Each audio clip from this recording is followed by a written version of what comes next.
Je rêverais d'une société où on peut juste être comme on veut. Maintenant, je m'aime aussi comme ça, donc les gens qui me critiquent aussi de « Ah, bah, elle a maigri, elle sait qu'elle s'assumait pas », bah non, je suis contente quand même d'avoir perdu. D'ailleurs, j'ai refait des analyses et j'ai perdu mon foie gras. Donc maintenant, je suis en meilleure santé. Donc je suis contente. Mais après, libre à chacun d'être comme il veut. Ça ne nous regarde pas, c'est le corps des autres en fait. L'impact des réseaux sur moi-même, je dirais qu'avant, il était très négatif justement. Avant que je suis un peu connue sur les réseaux. Et justement, je me comparais beaucoup plus. Je voyais tellement ces photos de vie parfaite, de maison parfaite, pour que ta vie soit belle, il faut que tu aies ça, que ça soit comme ci, comme ça. Les filles avec des corps incroyables, en maillot de bain, bronzées, magnifiques, voilà.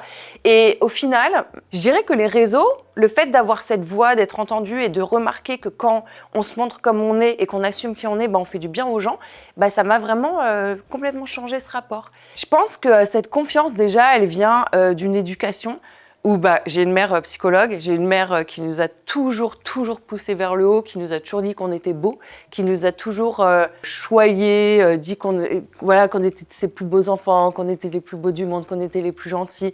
Et je pense que déjà, à la base, quand on est enfant et qu'on a une éducation comme ça avec des parents très soutenants et très sécurisants, en fait, ça nous aide pour après le futur et c'est normal. Si on a été élevé comme ça et qu'on nous a toujours dit qu'on était des bonnes personnes, ça va être difficile de nous atteindre parce que nos propres parents eux-mêmes nous disent du positif. Donc, quel inconnu va nous toucher avec de la négativité? Je pense que c'est vraiment un travail de tous les jours. Il faut vraiment se lever et tous les jours croire qu'on est beau, croire qu'on est gentil, croire qu'on va y arriver.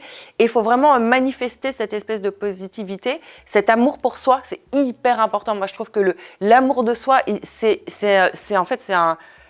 un état de survie, c'est-à-dire qu'une personne qui ne s'aime pas elle, mais en fait c'est horrible, c'est le pire. Et je pense c'est peut-être un cliché, mais évidemment qu'on ne peut pas aimer quelqu'un d'autre si on ne s'aime pas soi-même. Je pense qu'en fait pour être heureux, il faut faire comme on a envie et il faut se foutre du qu'en dira-t-on, du regard et de la parole d'autrui. S'aimer comme on aime, comme on est. Et surtout, ne vous privez pas de faire des choses parce qu'on vous a dit que non, même votre famille, ah ben non, fais pas comme ça, fais ci, fais ça, marie-toi à tel âge, fais des enfants, c'est ça qu'il faut faire, la société veut ça. Non, si vous n'avez pas envie, vous faites pas.